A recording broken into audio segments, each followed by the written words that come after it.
স্বপ্ন যেটা মানুষ ঘুমায় দেখে এটাও স্বপ্ন, আবার যেটা পাবার আকাঙ্ক্ষা মানুষকে ঘুমাতে দেয় না ওইটাও কি স্বপ্ন, ওটার ভিশন বলে। এই দুইটার একটাও কারোর সাথে শেয়ার করতে নেই। ঘুমের স্বপ্নও শেয়ার করবেন না, আর আপনার যে লং ভিশন ওইটাও শেয়ার করবেন না কারোর সাথে।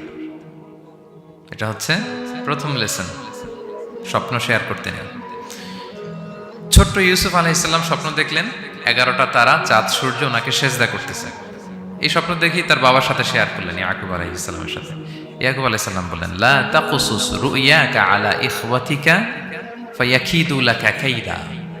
ইউসুফ, তুমি আমাকে বলেছো ভালো, কিন্তু তোমার ভাইদের বলতে যেও না আবার, তাহলে তারা তোমার প্রতি কি করবে? জেলাসি করবে, ষড়যন্ত্র করবে। আর নি'মাতু মাহসুদা, এটা পৃথিবীর চিরাচরিত নিয়ম। আপনি যদি কোনো ব্লেসিংস পান আল্লাহর পক্ষ থেকে, অন্যদের চেয়ে আপনি একটু ডিফারেন্ট হন, আপনার অনেক কিছু থাকে, এটা সবার ভালো লাগবে না। আপনার ভালো জিনিস সবার ভালো লাগবে না। আপনার এই ভালো জিনিসের কারণে অনেকে আপনাকে ঘৃণা করবে। সো স্পেশালি যদি কোনো ভালো স্বপ্ন দেখেন, এট দ্য সেম টাইম খারাপ স্বপ্ন যদি দেখেন, এটা আপনি শেয়ার করবেন না কারোর সাথে। কারণ স্বপ্ন এটা কেবলমাত্র মন মস্তিষ্ক প্রসূত কোনো বিষয় না। মুমিন জীবনে এটা অনেক অর্থবহ। মাঝে মাঝে স্বপ্নের মাধ্যমে আল্লাহ মানুষকে বার্তা দেয়, ইলহাম পাঠায় স্বপ্নের মধ্য দিয়ে। এই জন্য বিজ্ঞ, প্রাজ্ঞ, শুভাকাঙ্ক্ষী কাউকে শেয়ার করা যায়।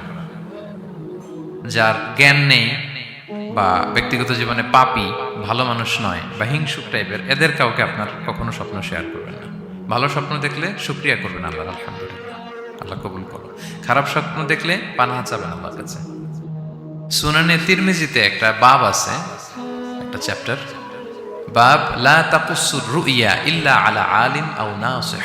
ভালো আলেম অথবা শুভাকাঙ্ক্ষী ছাড়া স্বপ্ন কাউকে বলতে যেও না, এই অনুচ্ছেদের নাম।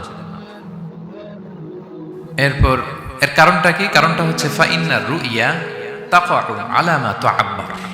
স্বপ্নের ব্যাখ্যা যেমনটা করা হয় তেমনটাই হয়। আপনি একটা স্বপ্ন দেখলেন, একজনকে একটা বললেন, সে হুট করে একটা ব্যাখ্যা দিয়ে দিল, ওইটাই হয়ে যাবে। এটা আপনার জন্য ভয়ঙ্কর হয়ে যেতে পারে। লা ইউহাদ্দিসু বিহা ইল্লা লাবিবান আও হাবিবা। আপনার শুভাকাঙ্ক্ষী, আপনার বন্ধু, আপনার ভালো চায়, এদেরকে বলতে পারেন। কিন্তু যার এই ব্যাপারে জ্ঞান নেই, হুটহাট করে ব্যাখ্যা করবে, এরকম কাউকে বলা যাবে না। কারণ যেমন ব্যাখ্যা করা হবে তেমনটা হবে। ইউসুফ আলাইহিসসালাম ভালো স্বপ্নের ব্যাখ্যা জানতেন, ইয়াকুব আলাইহিসসালাম ভালো স্বপ্নের ব্যাখ্যা জানতেন, আল্লাহ রাসূল সাল্লাল্লাহু আলাইহি ওয়াসাল্লাম ভালো স্বপ্নের ব্যাখ্যা জানতেন। আবু বকর রাদিয়াল্লাহু তাআলা আনহু সাহাবীদের মধ্যে সবচেয়ে ভালো স্বপ্নের ব্যাখ্যা জানতেন। ইভেন রাসূল সাল্লাল্লাহু আলাইহি ওয়াসাল্লাম মাঝে মাঝে স্বপ্ন দেখে আবু বকরকে বলতেন, দেখি ব্যাখ্যা করো তো তুমি। তাবিঈদের মধ্যে মুহাম্মদ ইবনে সিরিন খুব ভালো স্বপ্নের ব্যাখ্যা জানতেন। এক লোক এসে মুহাম্মদ ইবনে সিরিনকে বলল যে, আমি দেখলাম আমার ছেলে পানি খেতে খেতে পেটটা এত বড় হয়ে গেছে। এই একই স্বপ্ন আরেকটা লোকও দেখলো, দেখে এক মূর্খের কাছে জিজ্ঞেস করলো। সে বলল, সর্বনাশ, এত বড় পেট হয়ে গেছে, তোমার ছেলে তো মারা যাবে। ঠিকই কয়েকদিন পরে ছেলেটা মারা গেল। আর একই স্বপ্ন দেখে এই লোক মুহাম্মদ ইবনে সিরিনকে জিজ্ঞেস করেছিল, উনি বলেছেন যে তোমার ছেলে তো অনেক বড় আলেম হবে। ঠিক তাই হয়েছে, ওই ছেলে অনেক বড় আলেম হয়েছে। তো ফাইন্নার রুইয়া তাকাউ আলা মা তুআব্বার। স্বপ্নের ব্যাখ্যা তেমন হয় যেমন এটার ব্যাখ্যা করা হয়। রাসূল সাল্লাল্লাহু আলাইহি ওয়াসাল্লাম একবার স্বপ্নে দেখলেন যে তিনি, ওনাকে দুধ দেয়া হয়েছে, বাটিতে দুধ খাচ্ছেন, পরে আঙ্গুলের ফাঁক থেকে দুধ বেরোচ্ছে। এই সামান্য একটু দুধ রাসূল সাল্লাল্লাহু আলাইহি ওয়াসাল্লাম উমরে ফারুককে দিলেন। সাহাবারা বললেন, মাযা আউয়ালতা বিহি ইয়া রাসূলুল্লাহ, এটা তাওয়িল কি? তখন বললেন, আউয়ালতু বিহি আল ইলম, এটা দিয়ে আমি জ্ঞান বুঝিয়েছি। মানে উমরে ফারুকের আল্লাহ তাআলা অনেক জ্ঞান দিবে।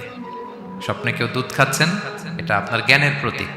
রাসূল সাল্লাল্লাহু আলাইহি ওয়াসাল্লাম স্বপ্নে দেখলেন লোকজন দাঁড়ানো, কারো গায়ের জামা এতটুকু, কারো এতটুকু, কারো হাঁটু পর্যন্ত, আর উমরে ফারুক জামা একেবারে টেনে হিচড়ে যাচ্ছে।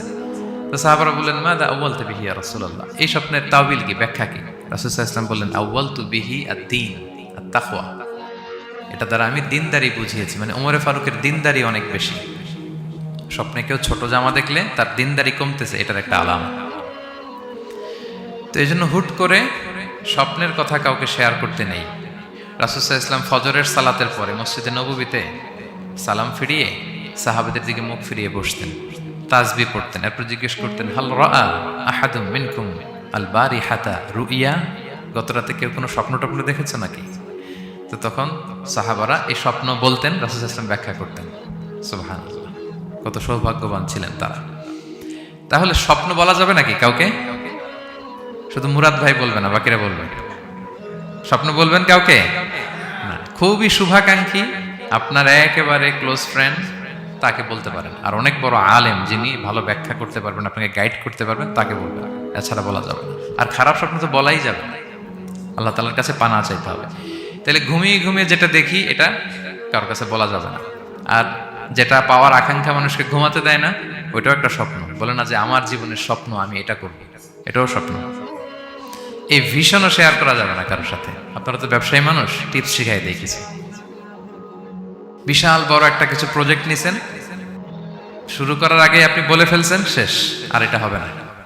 দেখবেন যে এখান থেকে কনস্পিরেসি, ওইখান থেকে শত্রুতা, ওইদিকে এটা করছে ওইটা করছে, আপনি আর আগাতেই পারবেন না। দুঃখজনক হলেও সত্য, আমরা বাংলাদেশিরা তো এগুলোতে অভ্যস্ত। সবার মধ্যে কম বেশি জেলাসি কাজ করে ন্যাচারালি, আমাদের বাংলাদেশিদের এটা আরো বেশি। আমি আমার